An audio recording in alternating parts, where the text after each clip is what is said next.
ready to go. He let me pick the best ones for 7 apiece. He's like, I got bills to pay. I can't sit on Well, them. $7? those used to be a few dollar cards. I mean, Yeah. they made 4 million of them. But now with the way the market is, I'm shocked. Same with a lot of the Ken Griffey Jr. rookie Yeah. cards. There's so many of them. They never really were very expensive, other than the upper deck was the most. And now, looking at the prices, top graded ones are selling for, it's ridiculous. Yeah, exactly. I mean, it's not exactly like they're low pop. I mean, everybody wants to have those cards, when you collected in that era or whatever, just to have them in your collection. But Yeah, well, they've never been worth a lot. Yeah, I basically upgraded the cards because when I had them, I was a kid and I loved the cards, so they weren't in the best shape. They were well loved, but I was going to table to table. I'm like, I bought the '68 Carew from them, and I was thinking on the Jordans because I'm like, I think I could find a better price. And dealers were still having the raw, like the '90 Fleer raw, $25, $20, and I saw a couple tables like that. So I'm like, let me go back to my man who has 20 of them ready to go, sleeved up. And he gave it to me because he knew I already spent like $100 on his table. So he gave it to me for 7 apiece. He's like, pick the best one you want, bro. You're doing me a favor. So I was like, I can do that all day. It's been forever since I've been to a card show. Bro, July 10th and 11th. I think that's Hobby Palooza too. But that's the next Bay Area card show. So if you're in town, we could go. It's about 120 tables. Another thing, which is awesome, me and Mr. Fisher Bike and Sticks and Seams found out that in September, Labor Day weekend, in Tampa, in the convention center, right there on the river. I don't know if you know it, but beautiful spot downtown on the water. They're gonna have a 400 card show or 400 table show.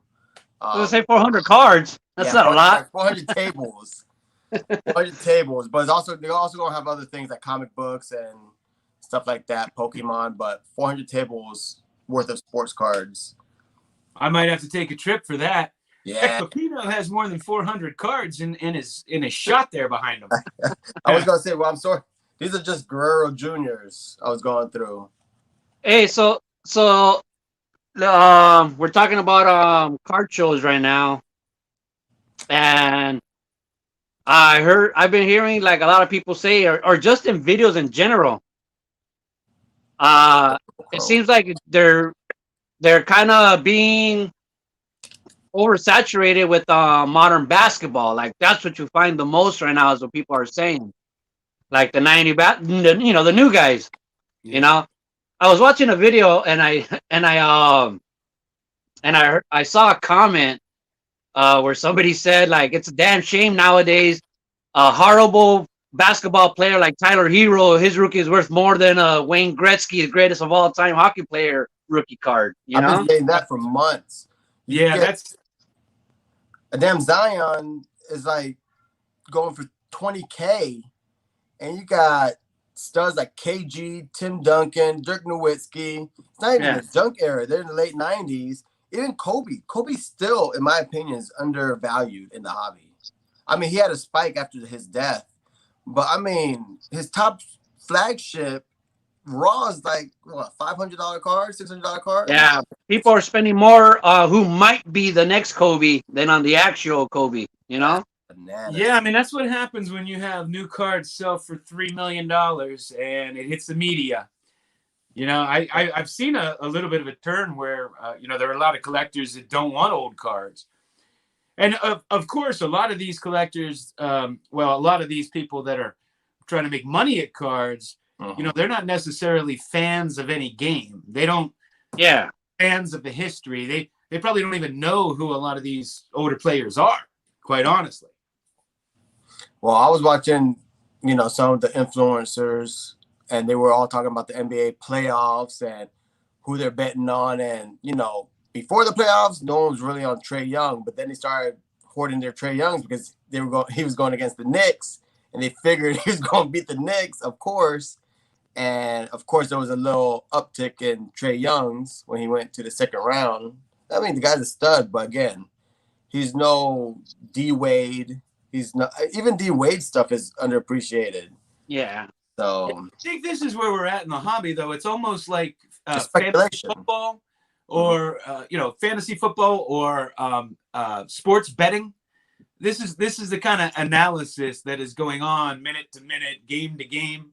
Yeah.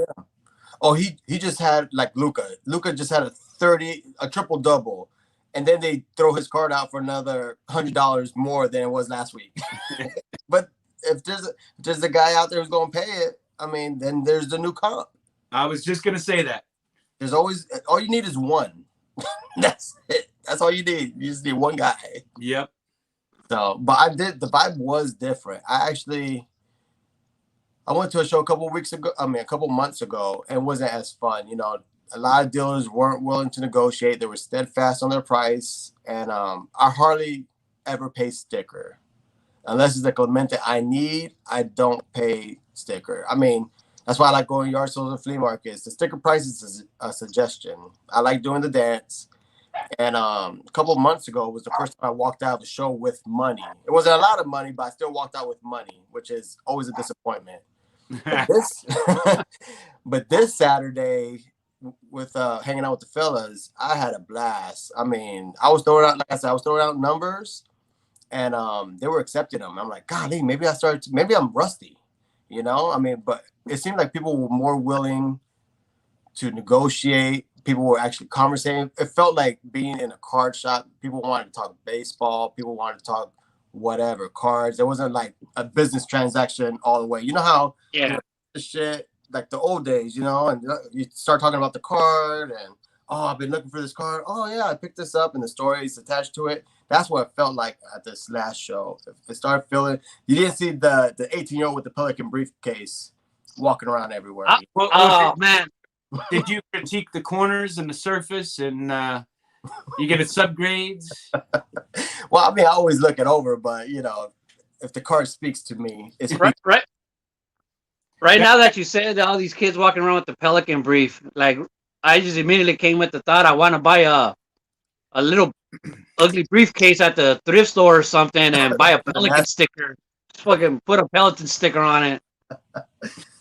Get it for walk around with that. That Cap Anson you showed was amazing. That was a beautiful example. Yeah, that was our boys at Breakout Cards. Those kids, man, they got their heads on straight. And I met Ryan's pops. He was out there buying. But those kids, they know their stuff. And Ryan is, you know, I like his series. I don't know if you watch his channel, but he does a weekly series on how to spot fakes on certain cards, like very popular cards, like the 86 Fleer. I think the last one he did was the 84 Dan Marino. And he like little things that, you know, people who've been in the game kind of know. But I mean, I'd rather watch something like that, keep me sharp. But he explains how the light test works. He looks at printing dots. Like the 84 Donruss on Manly, like how some of them are a little fudge because the printing on it wasn't the best. But man, when you're a seasoned collector like me, you just lick them, and I know if they're reals or fakes. I know the difference between how a real one and a fake one tastes. and then you said pay for that card. Right? Just go around licking cards at the National. Oh, you still want it? Gross. Here, keep it. Lou, do you know what that card sold for? The cap in a 4? I think he did. I think there was money in trading. I want to say, Steve, it wasn't Ryan's card. He traded a 33 Gaudi. I think he explained it in his part of the video. He traded a 33 Gaudi Ruth. I think the Ruth was a 1.5 PSA, a couple other cards, and he had some cash on top of it. And his explanation was, you know, there's a lot, which is crazy. There's a lot more 33 Gaudis for Ruth that he could get. I mean, the kid is 23. He's like, I'm sure I could get my hands on another Gaudi, but a cap in a 4, low pop, beautiful condition. I mean, the eye appeal was just beautiful. He was like, that's a once in a lifetime type of card. That one, he said he's going to hold on to it for a little bit, but If someone gives him the right number, he'll get rid of it too. But Yeah, I don't even know what they go for in a 4. That's why I was curious. yeah, I mean, I probably shoot him a message, but it was interesting the deal because I was asking him, and it was in his video. He traded a Ruth Gout 33 Ruth, so I was like, that's already out of my range. And these kids are 23, 24. It's just crazy. Not to shit on Cap Anson, but I remember when I remember like one of the times. No, not really, but I remember one of the times that when I first got on YouTube, there was still a lot of kids on YouTube. You know, there's still a lot of youngsters making videos, and there was this one kid. I think he spelled his name Carco. It's just something that he typed it in backwards as a joke, and then he couldn't edit it back to the way the right way.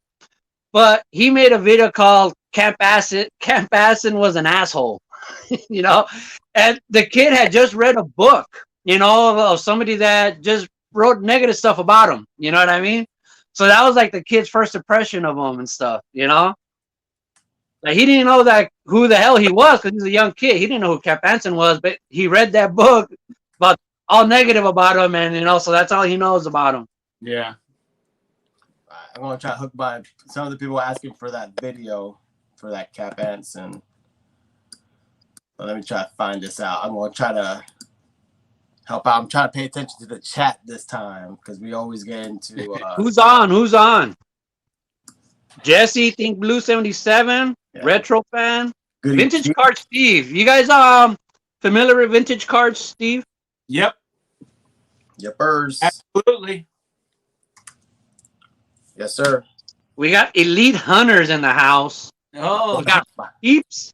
My boy James. Breakout card. Hey, Pepino, check out this. I got this Red Ames. Standard caramel. Oh, I don't understand how these old T206 cars and even like the 1958 the red, how they still the color still pops on them, you know. Yeah, this is a beauty. The colors pop on them. That red, I mean, just finally got me a 53 Monty Irvin too. Oh my, that's Aaron Davis's boy right there. Yeah, I remember watching Aaron Davis videos, and he'd always say like, he loves Monty. And that was like his mom's favorite player or one of them. I got mom or his dad. This is one of those stadium photos, but this is a rare series for the Pirates. Al Oliver. This is one of the more tough ones to find. What year was that, bro? I think 71 or 72. I'm not positive. Just judging by the uniform. I love it. And Three River Stadium's in the background. That was built in 1970. But they moved to this hat style in 1971. So I want to say 71 or 72. Bob Lewis just posted a picture on Instagram of Leland and an old Pirates hat, and that hat seems to be like extra tall. You see that? He's Instagram, yeah. You want to be a train conductor? Leland, I always envisioned him. He was a chain smoker. He'd be with his uniform. Oh man, even today. Yeah. Even today, a lot of these players, they smoking between innings, man, like in the tunnel. I mean, are you kidding me? Mickey Mantle used to smoke. I think he'd put it out and then walk to the mound. Walk to the batter's box. But there's a funny story about Howie Long. Howie Long grew up a Steel Curtain Pittsburgh Steelers fan, and he wanted drafted by the Steel Curtain, by the Pittsburgh Steelers. He wanted to be part of the Steel Curtain. So when he finally went to the pros, he got to go to his first Pro Bowl game. And he said that he was so excited because he got to play with Jack Lambert, right? So they go into the huddle, and he's like, Jack Lambert smoking a cigarette. And he goes, okay, guys, now you all block and let me make the tackle. And he said he threw the cigarette out. And it's a funny story that he was telling. I love Terry, man. He's so good on TV, man. He's so good on TV. Did you hear Barkley is he's leaving TNT? No. Why? He said cancel culture got to him. I guess it got to his bosses. But I mean, yeah. Barkley's a staple. He's the man that speaks his mind. And I just read somewhere that he's leaving TNT after like 2 decades or something like that. Well, he's conservative and he ain't afraid to say his opinions. That's for sure. But it's good to have, the back and forth. You know what I'm saying? I just think it's a shame. Someone else is gonna pick them up. It's good to have, both sides of a story, but lately you're not allowed to have that. You can only have one. Yeah, but I mean, I can't imagine unless that's what Barkley wants. Someone has to pick him up. Fox Sports, someone. Yeah, he's great.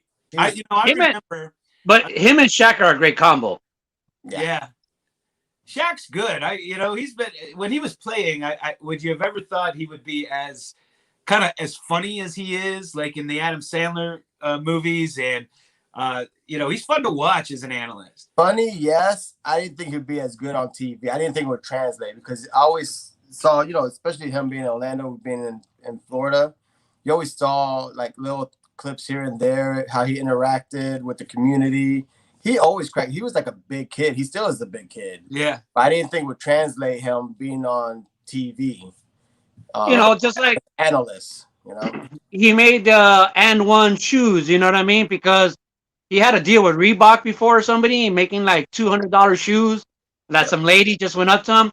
I want to buy my son Shaq shoes, but they're $200. We can't afford them. Regular fans can't afford them, and so he signed that deal with was it Walmart or Kmart? It was Walmart. To make And One. I had a pair. Sell them cheap. I had a pair. Well, did you know that Michael Jordan was an Adidas fan, and he wanted to sign with Adidas? Excuse me there for a minute. Like Adidas. Everyone was a fan at that time. That's Run DMC. Adidas is how you pronounce it in Europe. But anyway, he wanted to sign with Adidas. He told his agent that he wanted to sign if they offered him a deal to sign with him. And he pretty much put Nike on the map when Air Jordans came out. Because I grew up back in that era, and 1 year Ponies would be the most popular. 1 year Reebok would be popular. Then 1 year Nike had those canvas high tops, and they were the most popular. And every year it was a different brand. Well, once Air Jordans came out, Nike just owned everything. Yeah, that was a wrap. And now Jordan's a branch off of Nike, and it's just pretty much his own brand. It's his own. Yeah. If I remember, a funny thing is, one funny thing at least to me. You guys remember when Zion's shoe like broke apart in a basketball game? Well, yes, the stock went down. Yeah. Yeah. Well, yeah, he was wearing Nikes, right? Right. And so like a week or a couple weeks later, or whenever it was, he signed the deal for shoes, and he's all like, yeah, I'm not gonna wear Nikes anymore. I'm only wearing Air Jordans from now on. I was like, those are still Nikes, bro. That's what I'm saying. It's a different Jordan's its own brand. Yeah, it's its own thing. Like people don't even think they call them Jordans, not Nikes. Right. Those J's, those Jumpmans. Let me see. I found this. Highly collectible. What do you think my man's gonna do here? That's Jordan Love. I found it. I got it for 50 cents. Depend. I mean, hey, I could go either way because if Aaron stays, you're not gonna see him. That's what Aaron goes. Who knows? It's a crapshoot, Well, I figured, man. I saw someone pick up Jordan Love in a $1 box. A Jordan Love auto in a $1 box. Oh my God! Really? I got this on Facebook Marketplace. The guy said it was his uncle's. I can't see. I'm so blind. He got it from his uncle. Like his uncle gave it to him. Yeah, that's his. Oh no, that's a Babe Ruth. That's the rookie, 1939. Yeah. Come on. I got that for $300, man. No way, bro. I'm kidding. This is what's going on. I was gonna say Facebook. I'm so tired of these posts. I was gonna say, go show an obvious a reprint. And what do you guys think? Somebody's selling this. It's his uncle. Yeah. He wants $600 for an autographed 1933 Gaudy Babe Ruth. And everybody's trying to get a steal of a deal. And it's just become annoying. If it's too good. I mean, I can even see as tired as after a 12-hour shift on my shitty ass iPhone, I could see. I was like, come on, man. And then the other thing that's really annoying to me is all the posts. What do you think this will grade? And then a picture. No. What do you think this will grade? Send it. Bro. find out. the most annoying thing in all my Facebook groups, sorry but not sorry, is, hey, I just hit this. What do you think I can get for it? Yeah. What do you think? I can't find no comps. It's only out of 5, or it's a 1-on-1. I'm like, So- oh my God, I got a 1-on-1 hit. What do you think it's worth? Listen to this. A couple years ago, a few years ago, I was selling off some of my doubles, to get money to buy new cards, and I had a 61 Mazeroski, and it's a short print for that year.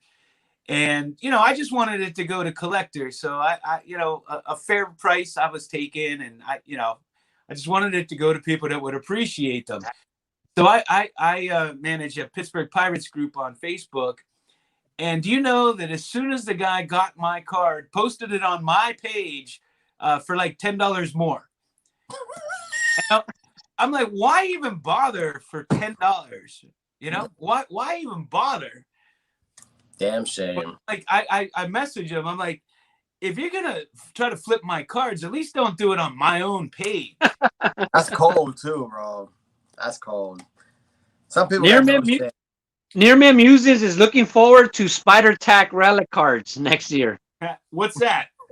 That's that stuff that the pitchers were cheating with, That's using it on their hand. The Spider Tack. That's what it was called. Yeah, that tag, like duck, TACT, like, because I guess they got more grip and the spin rates. All, you know how launch angles for the batters, spin rates for the pitchers. And Garrett Cole's dumbass the only thing he had to say was no. But the reporters caught him off guard. He was like, yes. I mean, it was real bad. It was a deer in headlights, and it started a whole investigation. Yeah. They've been doing, the pitchers have been using all this shit for years already. For years. There was a famous clubhouse guy. I forgot what clubhouse he was in. The Angels, maybe? I can't remember. But he even spoke openly about it like a year or two ago, how he hooked up like certain concoctions for certain pitchers. And yeah. I'm like, come on, bro.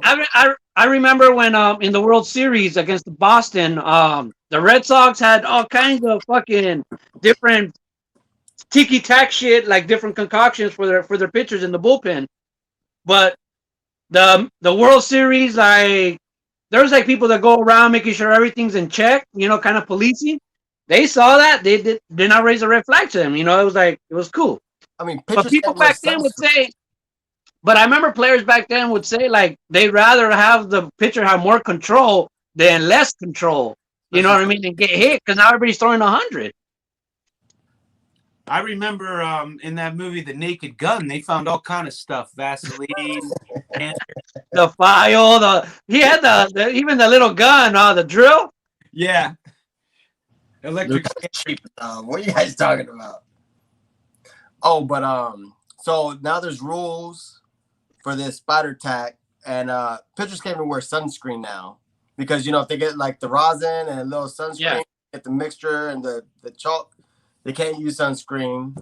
And who was it? Was it Rondon? Carlos Rondon? Someone from the White Sox came out and said, "Here you got guys who've been using this stuff for years, and you're gonna give them a 10-day suspension. Yet the Astros get 0 games." People are still on that. I'm just waiting for someone to get again. Yeah, they've been doctoring that ball forever. In the dead ball era, that's what they did. They scuffed it and made it dirty. And then when it started to get a little dark, you couldn't see that ball. And when it was, who was it? Carl Mays that killed that guy. I forget the guy he beamed, and he hit him in the head. And after that, they kind of banned that. And then Burley Grimes, of course, was the last legal spitball pitcher. And then, of course, you have Joe Niekro, who claims that he was using an emery board in the dugout to do his nails when he got caught with it. Yeah. I remember that used to be called the emery pitch, right? There was a pitcher famous for the emery pitch, and that was because of the emery board. Yeah. You remember Bad News Bears? They had the Vaseline under the cap. The naked gun. Vagisil. Yeah. Hell, boogers. Don't forget the best baseball movie, The Naked Gun, when Leslie Nielsen is checking the guy for bombs, takes off the hat and the Vaseline's in the hat. That's what I was talking about earlier. I love You mean what was his name? Antonio Palazzo? Who was the pitcher in that movie? Mike Witt. I just got mentioned right now too. Yeah, I was drawing a blank there for a minute. You know what's strange is that's Dodger Stadium. You know what I mean? And they're using the Angels that are like 20 miles away. Why didn't they just use Anaheim? Because Reggie Jackson was there. That's why. They'd rather have Reggie Jackson. Who was the big guy for the Dodgers then? No, I'm not saying that. I totally. Oh, at least I used to love the Angels back then. But I'm saying like, I wonder why they didn't use Angel Stadium. You know, their own stadium. It's only 20 miles away from there. Is it a sketchier neighborhood? No, it's L.A. I don't know. What year was that movie? Man, 88. mid 80s. 88 will be my guess. That's my guess. 88? Someone Google it. My people in Yeah, chatters. Somebody Google the year of Naked Gun, Part 1. Oral Hershiser. well, let me ask Instead of Mike Alexa. Alexa, when was Naked Gun released? Naked Gun was released in 1988. 1988. Man, you nailed it. Nailed it. I thought it was older than that. Because I'm trying to think of Reggie in an Angels uniform. When was Reggie's last year? Oh, early 90s, right? Had to be. But not too. I want to say somewhere between 91 and 93. You think he played till 93? I don't know. I can't remember. That's crazy. Yeah, he has cards in Upper Deck.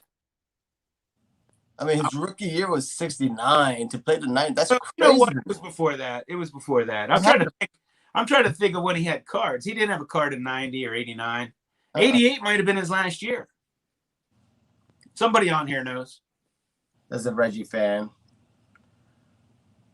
A lot of people were guessing 86 and 87 on that movie. That would have been a good trivia question. I nailed it. Here's a good trivia question. What distinction does this guy hold? My sergeant's name is Figueroa. Ed Figueroa. I don't know. I work on Figueroa. That's the address for USC. Well, I don't know if it's still the case, but he was always the only major league player that had every vowel in his last name. I didn't know what that. I heard that somewhere. That's hilarious. That's a pretty good to say. Hey, it's good to be fans for something. Oh, those 87s are St. Reggie's last year. Oh, 87. These are the ones Nice. that got real cheap. Little Jordan lots. Mm-hmm. So was he in the Naked Gun after he was retired? Possibly last year. Yeah. Yeah, 88. Well, same thing with the bench warmers. He was already retired by the bench warmers. Man, speaking of documentaries, speaking of movies, but Jeter's coming out with a documentary that's going to be similar to The Last Dance of Jordan. I think it's coming out next year, like a 6-part or 10-part movie or episode. So, Hey guys, did you ever see Jordan Romano pitch? I don't think so. Toronto? Is that Ray Romano's brother? Dude, he is crazy. He has this crazy stance. And then Vlad Guerrero stands behind him and impersonates him. It's hilarious. Jordan Romero. I gotta look that up. Romano, not Romero. Did I say Romero? No, you said Romano. Romano. You gotta stick with Italian names, right? Yeah, I mean, is that Italian? I don't know. To me, it sounds like it. What's Ray Romano? What's his ethnicity? It's Italian. You can't always tell with the Latin names. I thought it was Spanish. Romano. Some are both. Mm-hmm.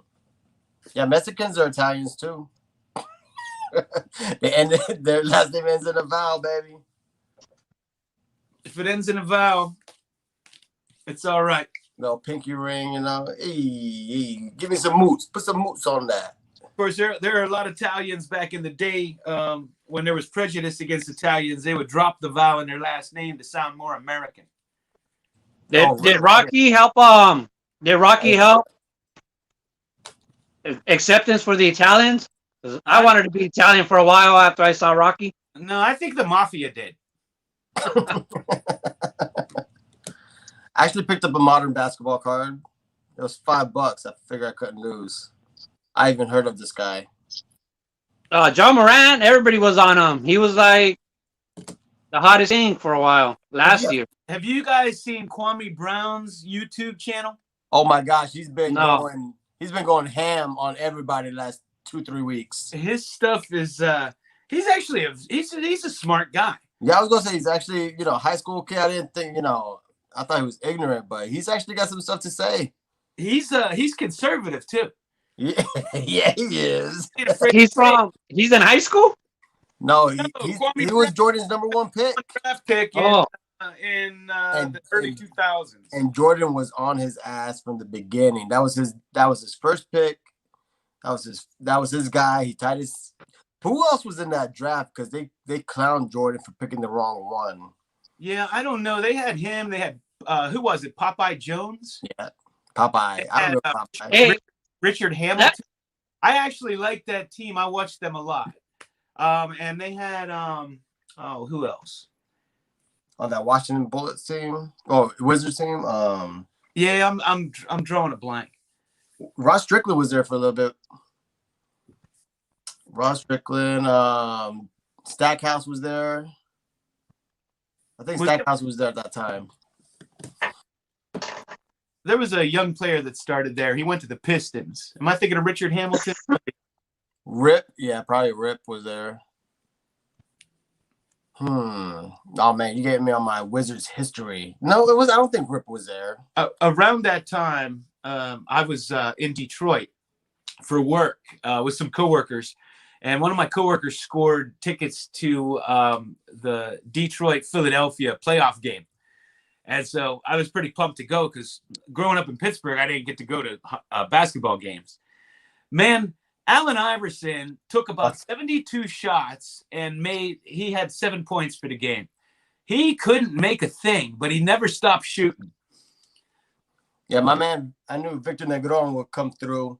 MJ traded Rip Hamilton for Stackhouse. Oh, there you So go. Rip for Stack. And I was going to say Hibachi, but my man Vintage Cards got it. Gilbert. dude, Arenas. but that's almost like historically true. Like very good players or naturally gifted players, they're not always good coaches or know how to scout talent because they were naturals. You know what I mean? And they don't like Larry Bird was the exception. He did excellent as a coach and did pretty well in the front office. But say like people like Brett Starr, like Brett Starr, like he was a horrible GM, like and stuff like that. Isaiah Thomas destroying my Knicks. Isaiah Thomas. They said the same.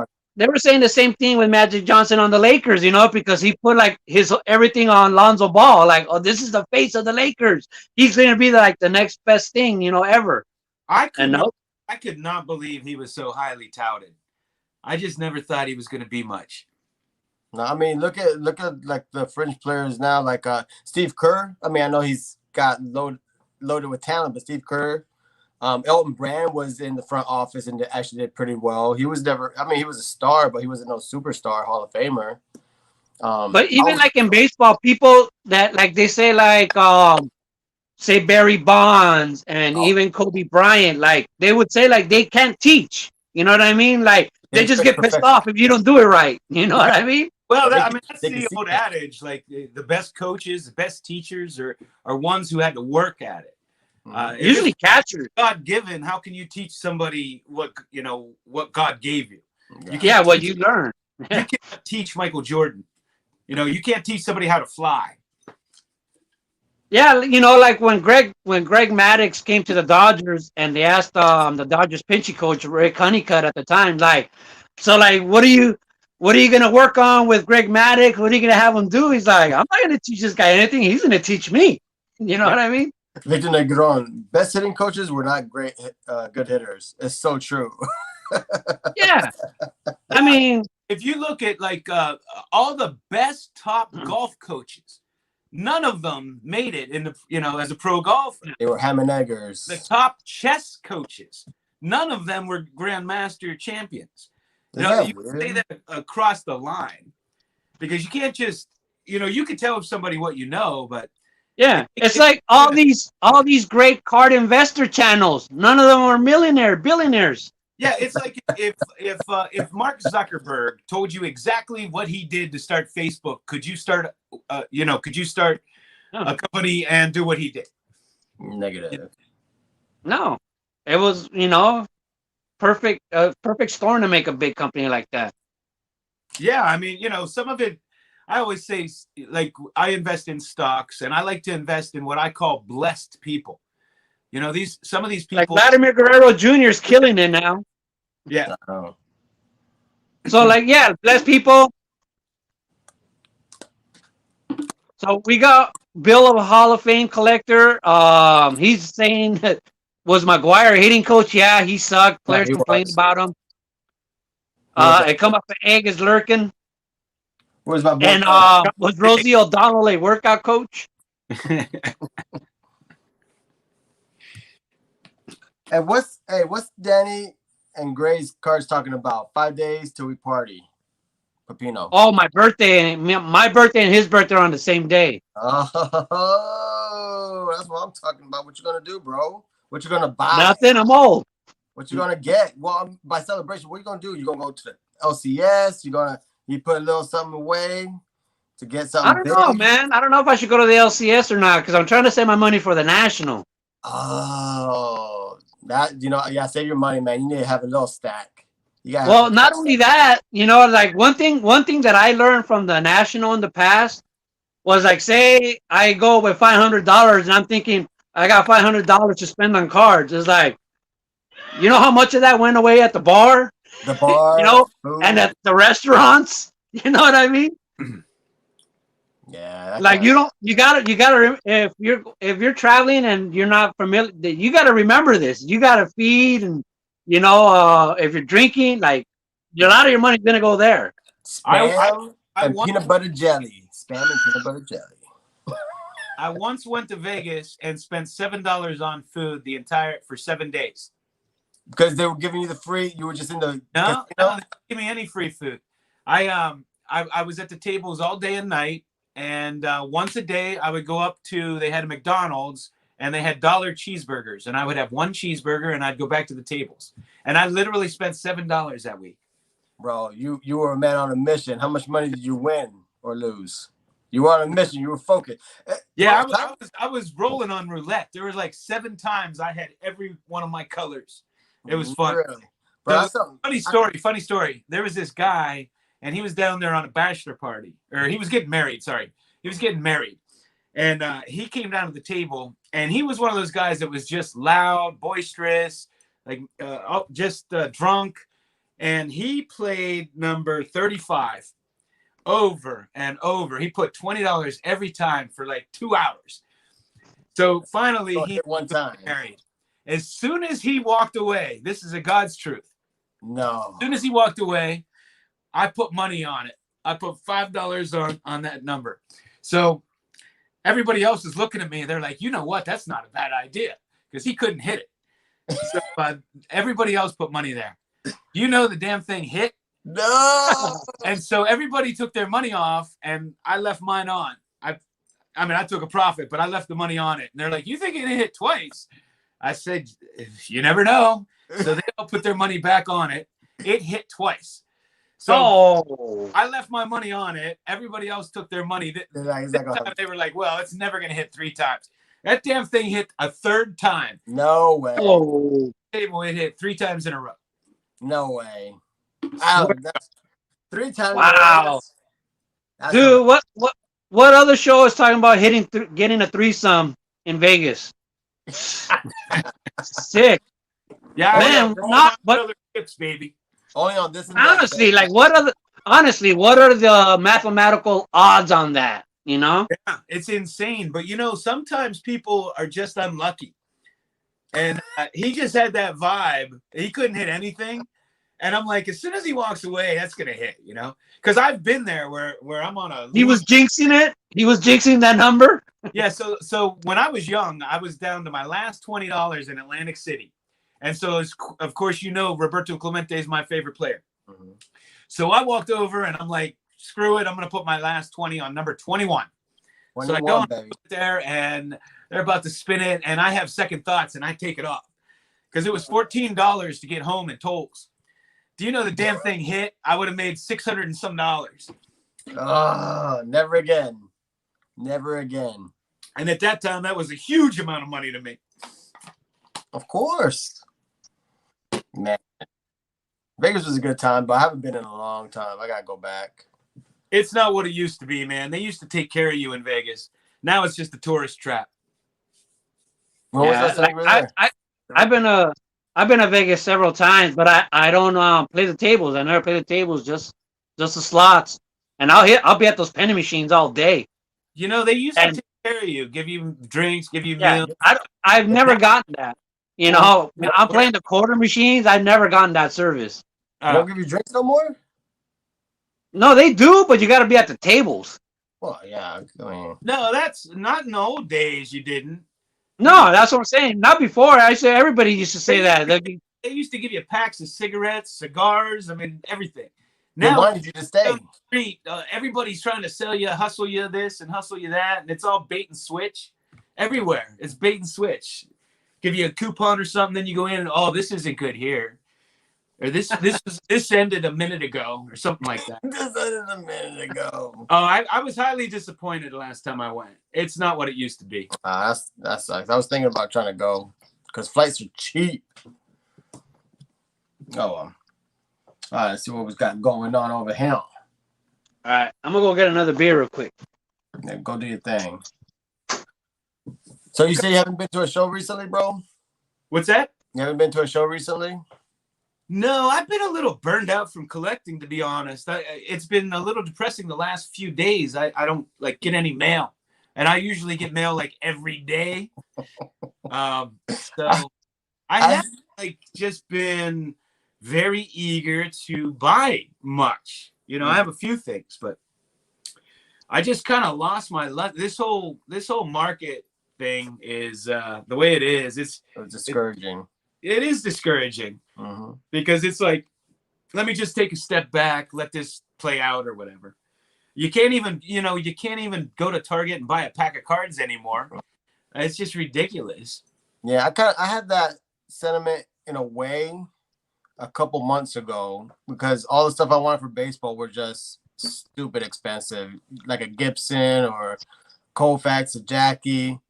So that's why I started venturing back to my old ways because I was trying to just hyper focus on baseball because, you know, money is a finite thing. Money is finite.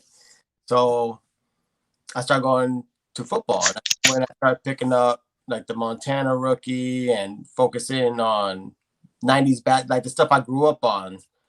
And that's why I started picking up these cards.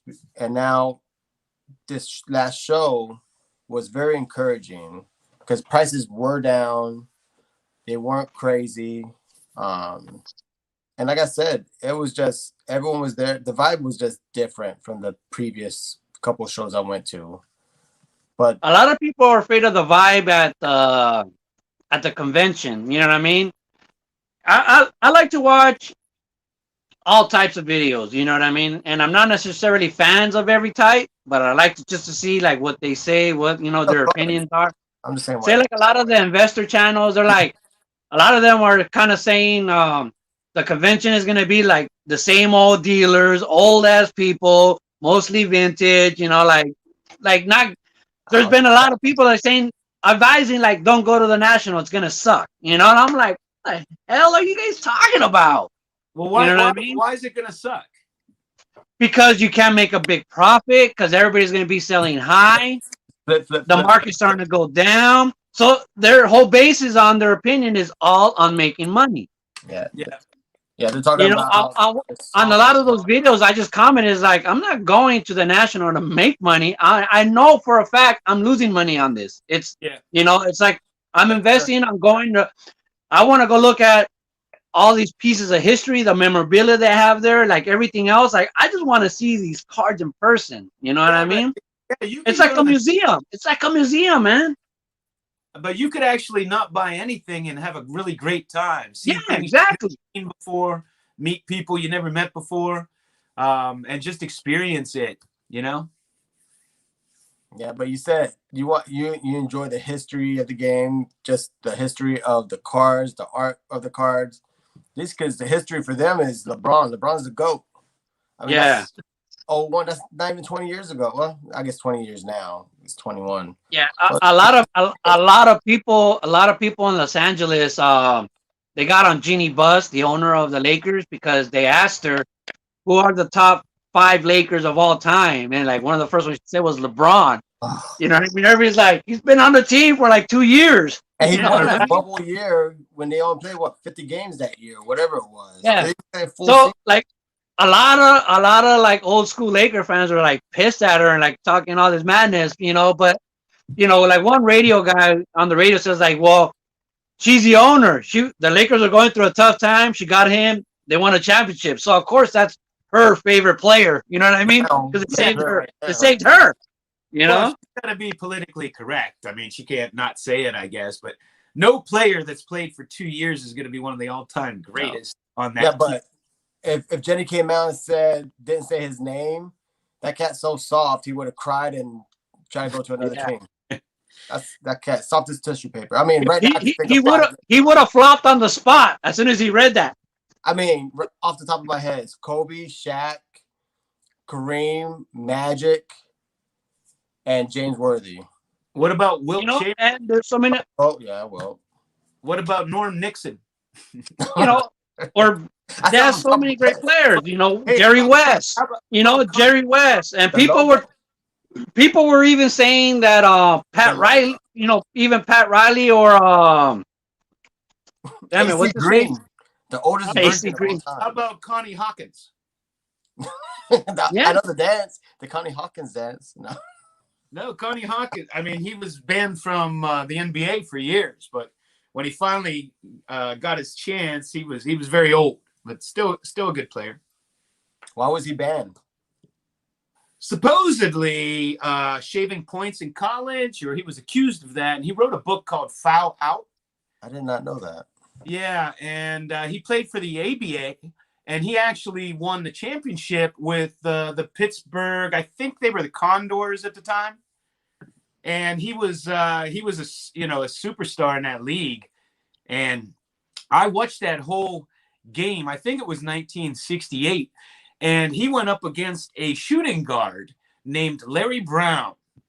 Larry Brown, the old coach for the Sixers.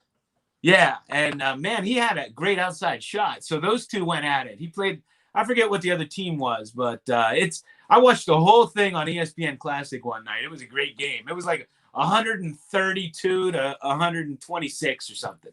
Victor didn't have much defense. Victor comes up with the best names because we're like the same age. Nick Van Exel. Oh yeah. How about Eddie Jones? Eddie Jones held off Kobe for like a year and a half before they shipped his ass to Miami. How about Byron Scott? Oh, Byron Scott that's a good one. I like Byron Scott. I like Byron Scott. All these guys that became coaches, smart players. Yeah. You can't leave out forgot his name, Kurt Rambis. Oh, Kurt Rambis with the glasses. I remember watching when I was a kid. When I was a kid, I remember watching a game where the ball was going out of bounds behind the basket, and he reached out and grabbed it and threw it up in the air and went over from behind the basket and went back over, and he made it. And at that time, I was like the greatest thing I had ever seen, man. And I was like, thought Kurt Rambis was the best player on earth. How about that one player they had that came straight out of high school, Eddie Jones? Eddie Jones didn't come straight. Eddie Jones went to Temple. That's not who was early 2000s. I know. Oh, I think Tyson Chandler did, because Eddie Curry and Tyson Chandler went to the Bulls at 4 and 5. Eddie Curry. No, not Eddie Curry. No. Oh, Andrew Bynum. Bynum was the number one. I don't know if that's him though. No, he came out of high school. Maybe he didn't come out of high school. I thought it was Eddie Jones. No, maybe it was Lamar Odom. I know Jones went to There's Temple. a great Laker. Rick Fox. Lakers legacy's just dropping all kinds of Lakers names ahead of LeBron. I know a cat with the name Laker in his name. Bynum. Well, I mean, you know, Yeah, Andrew LeBron's one Bynum, of the see? greatest players Boom. ever play for the Lakers. There's no question about that.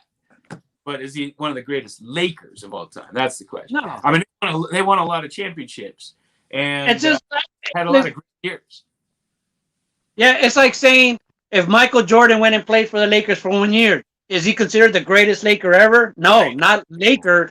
You know, he might be the greatest player, but he's Right. not the greatest Laker. And that's the reject argument. that. I reject that because he played for the Wizards and he's probably the greatest wizard of all time. No, You might have a those point back there. pages is. But you know, like Frank Robinson played for the Dodgers in '72. Yeah. Would you put him on an all-time Dodger team? We Even though No, you know we one of the no. players- Yeah. When If you're talking about an all-time Dodger team, that's totally different. I'm trying to put together the best team with people who put on that uniform. That's Oh, totally yeah. different. so How the about Willie Mays with the Braves, Mets? Greatest Boston Braves with Babe Ruth at the end of his career. So you can do that with a whole bunch. I mean, Babe Ruth was a coach for the Dodgers. You know. Yeah. Oh, yeah, that's a good one. Yeah, I think it was his last game. I think it was, I believe his last game was against the Pirates. I think they played at Forbes Field and he hit like 3 home runs and then retired. Well, he's an example of what we were talking about earlier, how great players don't necessarily translate to great GMs or whatever. Babe Ruth wanted to be a head coach and like he thought he was going to be the manager for the Yankees when he retired. Yeah. And they didn't want him to. Said nope. You know, and I guess he applied for like all kinds of other clubs and nobody wanted to hire him as a manager. You know what I mean? Like they just didn't think he could do the job. My boy James put Malone and Peyton as top 5 Lakers. Karl Malone. And Gary What Payton. about World Peace?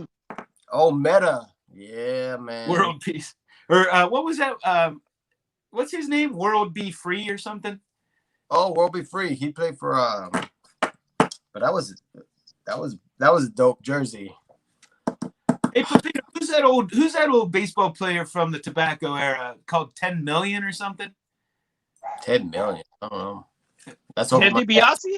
What am I thinking? No, $1 his million name, man. I was don't DiBiase, $1 million man. you know who I'm talking about? No, Somebody on No. here knows. that's over my head. T206 card. I might have it a little wrong, but it's something like that. T206. What was the first name you said? I think it was 10 million. T206. Some crazy name like that. Ted Williams. Filmington says it was a Ted Williams T206 card. Idiot. No, 10. Film it this.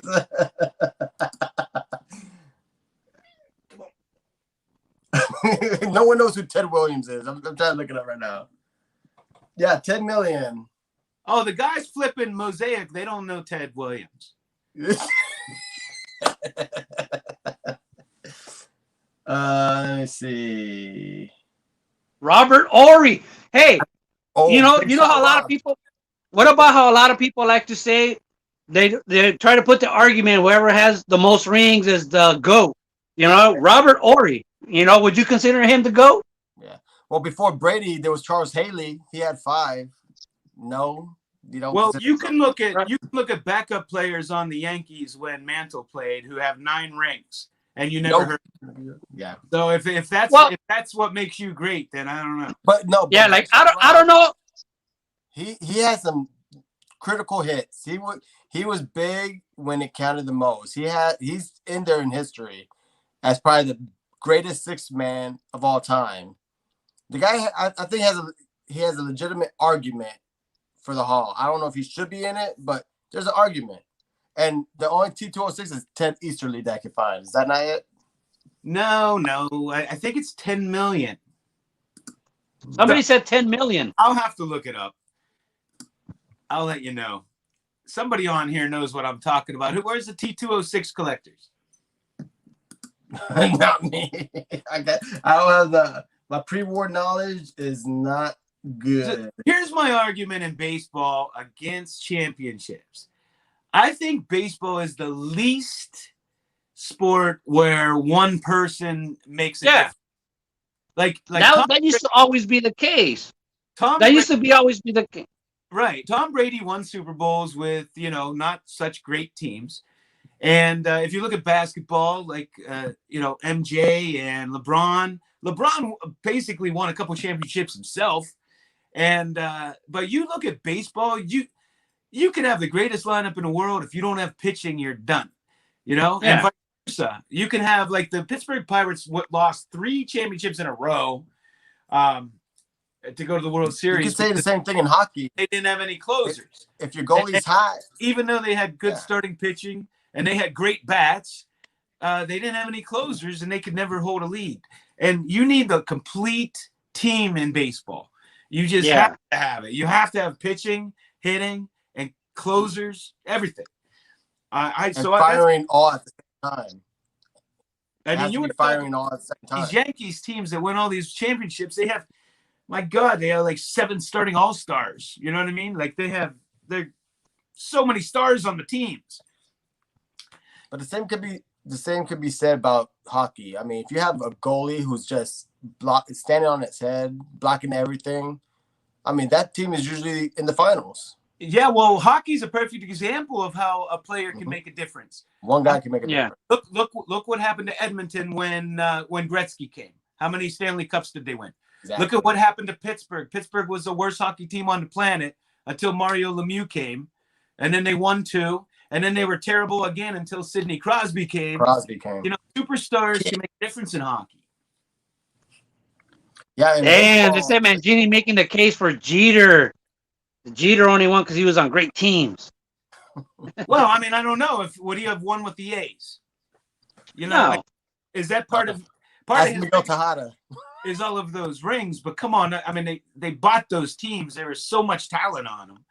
So You know what? I remember, like, when I was a kid and reading a baseball book I had about, like, stats and, like, oddball stats. He didn't buy. And I remember I had, like, say, what 2 brothers combined for the most home runs in a lifetime.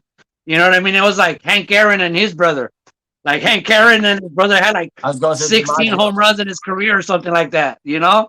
My guess would have been Joe and Don. put back. I mean, I'm not knocking Jeter, but how many World Series would the Pirates have won if Derek Jeter was their shortstop? Yeah, in baseball you can make different. They In would've won- baseball, it was always like that. Like, how many championships did that Barry Bonds win?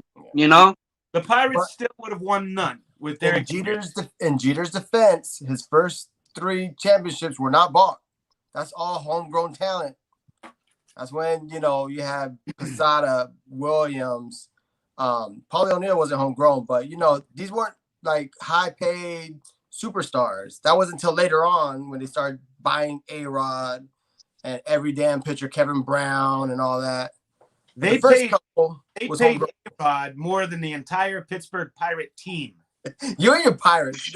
Everyone No, spends more than the just Pirates. as an example, they paid A-Rod. They paid one player more than the entire Pittsburgh Pirates salary.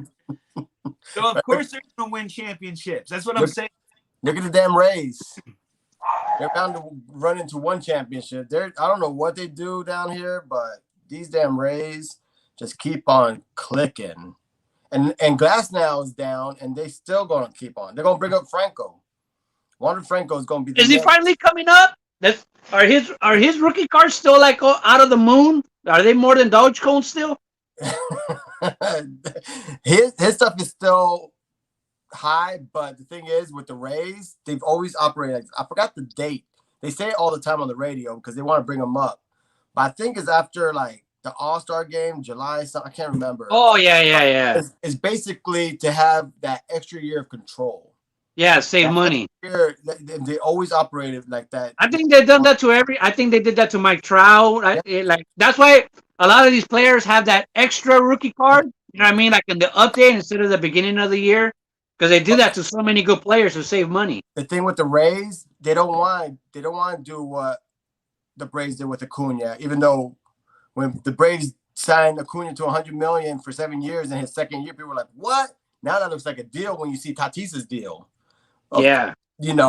13 years, 347, whatever it is. Yeah. Now Acuna's contract looks like a bitch contract. Well, exactly. And they're never going to do that. So they want that year of control. I never thought I'd see the day in baseball where they think the best shortstop in the game leads the league in errors. Did you ever think you'd see that? No. I mean, the best shortstop leads the league in errors. But he looks good when he runs those When bases. it happened before. No. I mean, He's bad. He's a bad shortstop, dude. I don't know why they don't move him. Because he sucks. What else do they don't move him to? I mean, he's athletic enough to play. But... I watched him hit the other day. I watched him strike out on 6 pitches at 2 at bats, and he didn't even come close to hitting the ball.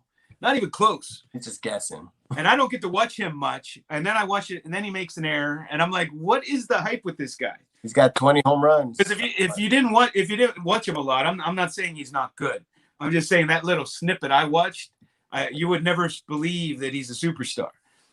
No, his bat does all the talking for him. But defensively, wow, it's a trip. It's like, has this guy played shortstop before, or did he spend all his time in the cage? I grew up defense up the middle, man. If that was solid, your catcher, shortstop, second base, and center fielder, you're gonna win a lot of games. That's not the case. The Rays still play like that. I mean, they'll figure out ways, pitching and defense. Well, see, look at like timely hitting. Look at like my homeboy right here, B-Rod 6. He's asking who's a better shortstop than Tatis. Okay, and look at you can dissect that question. And if you want to talk shortstop, like the way I see it, if you ask me who's a better shortstop, to me you're telling me a defensive. You're telling me a defensive position, the shortstop. I'm gonna tell you who the better shortstop is by his glove performance. Yeah. You know what I mean? But say Tatis is batting number 2. Who's the best number 2 batter? Oh, I might say Tatis. You know, and I'm not trying to say Tatis doesn't have a great bat. He has a great bat. But if you ask me who's the better shortstop, he's a great. I'm seeing that as a who's a better shortstop, who's a better fielder. You know what I mean? Dude, he's horrible at it. He probably should be a second baseman. I like that. He's built for me. Corey Seager's my guy at short. I love defensively Baez. Baez is Javi. You can't touch Javi, man. He's celebrating before he makes the tag. I mean, the guy's phenomenal. I love it. But I mean, there's a whole bunch of good shortstops, and Tatis is up there, but Carlos Correa overall game is tight. Yeah, he's nice. He's real nice. I mean, defensively, bat. I like him, but Seager's an excellent choice. I like Seager. That's a good one. I hope he doesn't. I mean, never heard of her. Get banged up, man. It's not their fault, but I mean, I don't think a lot of people realize that Corey Seager is a pretty big dude. He's a big dude. And through history, I remember when Judge was first, when Judge was like super, super hot, when he was like the thing in the hobby, like here's your next Babe Ruth. I'm not talking about physically and but a lot of people would say like it's historically big people like him get hurt a lot. You know what I mean? The huge body, all the weight you're carrying around, you know? So I want to go back to that argument because this is the second time I heard somebody tell me this. Pick a better shortstop. Let me put Mike Trout at shortstop and I'll pick him. Yeah. Like if you have somebody playing shortstop who shouldn't be, then I don't get that argument really. Yeah. You know what I mean? You can't field or you're going to lead the league in errors. Maybe he needs to move to second. It's like saying, who's the best leadoff hitter, and you put Acuna up there. Well, let me lead off with Mike Trout or lead off, with a great ball player who's not a leadoff hitter. Like I could put anybody there. You know what I mean? I can stick anybody. I could put Babe Ruth at shortstop. No matter how many errors he makes, if he leads the league in home runs, does that make him the best shortstop? And that's what you were talking about, Pepino. Yeah. Trying to see who has the most errors. At shortstop? Yeah.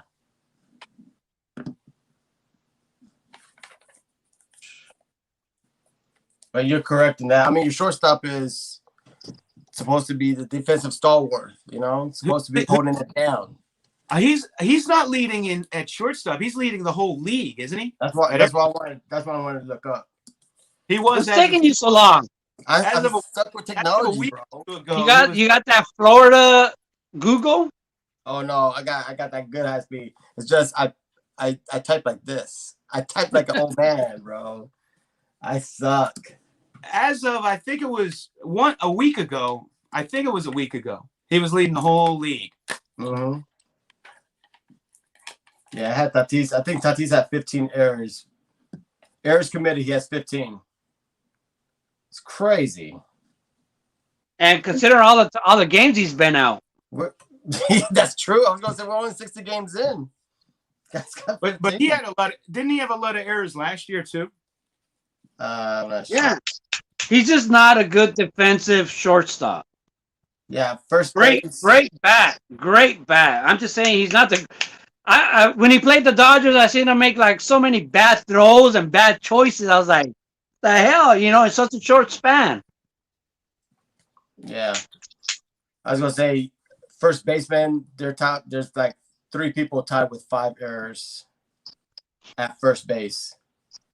Double plays, errors committed center field. Yeah, Tatis is killing everybody. What else? Close, right? Oh no, I don't see anyone close. But he's leading all positions, right? Yeah, 15. He's got 15. He's number 1. Say. And his card and his rookie autograph sells for $225,000. Isn't that bananas, dude? That's bananas. Hey, Roth, I agree with you. Where most teams wouldn't take him as their shortstop for his bat. You know what I mean? I totally agree with that. It's like if you have a chance to get Babe Ruth at third base, you're gonna take him even if he sucks. Yeah, you just need to stick him somewhere, Yeah. What's his batting average? No, Tatis is fucking awesome offensively. But I'm just saying, when you ask me who's the better shortstop, I'm talking about the position defensive. You know? Tatis. If you want to talk about batting, then ask me who's the best cleanup hitter, and leadoff hitter. Right, that's Vladdy right now. But right now, Tatis, 187 at bats, 20 home runs, hitting 273, 45 runs, 46 RBIs, and 13. Oh, he's only batting 273? Yeah, 13 stolen bases, though. That's pretty good. I think the Padres are leading as a team. They're pretty aggressive on the base pass. Ricky Henderson would disagree with you on the stolen bases being good. Well, he's the greatest of all time. But in this game, where everything's launch angle and efficiency, and they don't want to get out at second because they're stealing, that's pretty good. Yeah, what do you guys think about Lindor? Lindor was like super, super hot, and he got traded. And man, he just like not doing it right now. The bright lights of New York have gotten many of stars, but he better figure it out. He signed a $300 million contract. What about Bogarts? Somebody's saying Bogarts. I watch Shoebox Legends cards, and he's like so high on Bogarts. So good. He's good. Yeah. Yeah. Give me Seager, Correa, Trevor Story. I'll take all. Yeah, I mean Corey Seager's my guy. I just think he's an amazing hitter. He is. I used to love watching him when he was younger, when he first started, and just how he could no crow. Like say he has 2 strikes on him. How good he was at fighting off pitches. You know what I mean? Yeah, stuff like that. And I couldn't believe the power he had when he came up. Because he was one of the shortstops that came up that when they started to bring up these shortstops that had a lot of power. But then he got hurt, and I was a fan of his early on, but the injury kept him out, and I don't think a lot of people got to see him play or were familiar with him until, of course, the World Series, where he kind of shined. Yeah, and he was finally healthy again, because they had to bring Machado last year in to replace him. Yeah, man, Machado's a dirty player. I love Machado, man. I do. I don't know. I just I always no. I'll give you that much. He's a great ass player, but man, the shit that he does. He's the type of cat that you want on your team, like Indomitable. You want him on your team, but when you're playing against him, you're like, that dude's a dick. I don't want him. I don't want nothing to do with him. But I like his swag. We were just getting over the Dodgers are just getting over like being a dirty playing team because of Chase Utley. You know what I mean? And then we got Machado, and they're like, see, the Dodgers are dirty. They're dirty. Chase Utley's like he was like a throwback, scrappy player. Like he should have been playing in the '60s or '70s. I always thought. Yeah. You know what I mean? I believe me, dude. I was a Machado fan. I was PCing Machado when he first started, but like once he threw the bat at the pitcher, I was like, oh fuck this guy. You know what I mean? Yeah, I got that. But and I'll give you this much. That's like everybody else. We're all biased. Pedro Guerrero did the same thing. Fuck yeah. Wait, did you say Javier Baez? Who, me? Yeah. No, I said Pedro Guerrero. I'm just joking. You said we're all biased. Oh, there. Piazza threw bats. No one would say anything to him. He's still in the Hall of Fame. Oh yeah, Roger Clemens. I love it. I love those two. That is a badass clip, man. Like the broken bat, and like, how the hell are you blaming that on Clemens? You know? You can blame a lot on Clemens. Clemens was a certified a-hole. What are you gonna do? I'd rather have him on my team. If you only collected cards of like really great people, you'd probably only have 10 in your collection. Oh yeah. Like you gotta just. These people have money. Money makes you do crazy things. That's something I've always wrestled with. When you collect people, right? We collect people. You kind of have to put to some degree, some of the personalities out the window. Yeah. Otherwise, like, are you not going to buy a Ty Cobb because people said he was an asshole? Mm-hmm. So you don't want a Ty Cobb? Like, you're going to be limited in what you can collect. You're not going to buy A-Rod because he has a makeup line?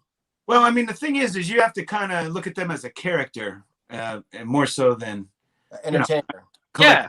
Entertainer. That's it. Yeah, like me, like I think O.J. Simpson was one of the greatest players, but people want to erase him out of like football. You know what I mean? It's like, hey, I don't agree with what he did. I'm talking about football player. If you ask who's the greatest football player, you can't leave him out of the conversation because of what he did.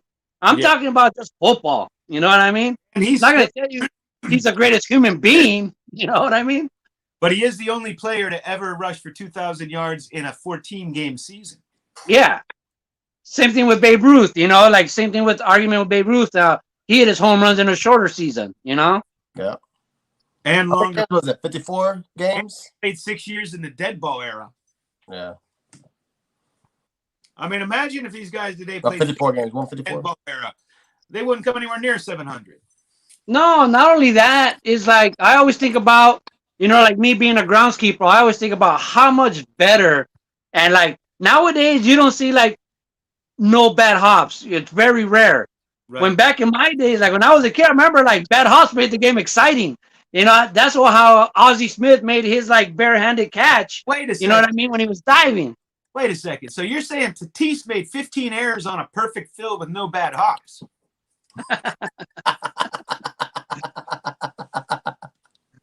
Yeah. Golly. Because a lot of people like to make the argument that, like with me, this is just my personal opinion, obviously. Like say Omar Vizquel, like a lot of people like say, oh, he's like the greatest shortstop and this and that. And I always say like, and I always have that thing in the back of my head, like, dude, he played when there was like no bad hops. The fields are like manicured now. In the 80s, the fields were shit. They were dry. Like right now, you can look at a day game when people slide. There's not like a cloud of dust or smoke that comes out. Back in the day, you watch old school, like, dude, I mean, their fields were so dry, they hurt. Like one of the things is like nowadays, we use like black clay, we compact the shit out of it like on the mound and home plate. So when you see people batting, their foot stays in the exact same place, doesn't move. Watch like the old home run derbies or old games. You see the player's foot like just slide across, like it doesn't stick. That's a disadvantage, dude. You know what I mean? Yeah. Although this guy was nice. He was nice and short. Yeah, he was. No doubt. Probably one of the greatest. I mean, he was no Del Berra, but he was pretty good. Cesar Stewart was really, really good too, man. He had some great ass plays. Who's that? Hey, like I remember, like one of the years, I think it was Cesar Estures No, or was it Hanley Ramirez, but one of them was like in the lead for the All-Star game, and that was the year that who was it? I think it was Joey Votto or one of those guys. Like said, hey, if you vote my shortstop, if he wins the All-Star votes, I'll buy him a donkey. And he won, like everybody voted for him, and he won the All-Star vote. You know what I mean? So so just so they can watch him get a donkey from, I think it was Joey Votto. Well, do you know who had the up until it was a few years back? I learned this, so I don't know if it's still true. Who was the best percentage shortstop in history? defensively. Yeah. What's the minimum amount of games? Oh, I don't know. He was like top on the list, and I was shocked. And he might not be there anymore. Troy Tulowitzki. Oh, Troy Tulowitzki. Oh, really? Yep. But then, like a lot of people would argue that, well, he doesn't have range, so he doesn't get to a lot of balls. Yeah. I guess that's one way to look at it. Yeah, I wouldn't know. He was fairly big. He was a big dude. Other people wouldn't get to, right? And he might fumble it. Yeah, if you can't get to it, it's a hit. Right. So you can't mess up. You can't mess that But up. it's still damn impressive. Be right. Oh, look, Think Blue 77. There's a card of the donkey that he gave him. A donkey? Yeah. That Joey Votto promised all the fans that if they voted him in, he would buy him a donkey. Oh, look at. So everybody voted for him, and he won the votes just so Hey, they could fucking watch him get a donkey. speaking of Reds, what's going on with that Winker dude? Jesse, Oh, he's supposed to be super hot, right? Is He that is your on dude? fire. What are you talking about? He robbed somebody the other day. You think he's gonna win the MVP, or you think you're gonna give it to Man, we're not even halfway through the season. Come on. He's having an I MVP. can't answer questions like that. If that's the case, Vladdy's going to win the Triple Crown. He's killing it. Like 345, 22 home runs. Would you give the MVP to somebody who leads the league in errors? I don't know. Has that ever been done? Probably. If your team finishes first, if your team wins the division and you're the face of the team, and as young as he is, don't give it to him. Because the errors apparently didn't really affect the outcome of many games. I wonder what his WAR is. What's Filmington? What film? That's his wheelhouse. What's Tatis's WAR? He's been out enough. What's his wins above replacement? Hey guys, I'm gonna have to jump off. My phone's going dead. Yeah, I'm at 10%. Yeah, I just got the warning. So this was All right, guys. This was fun. We always say we're gonna be more organized, and we just end up just talking. This video is gonna get 280 dislikes because I said something bad about Tatis. Fuck Tatis. Corey Seager. Sweet. Hey, I'll see you guys. Let's do it All again. right, man. Laters. All right, homie.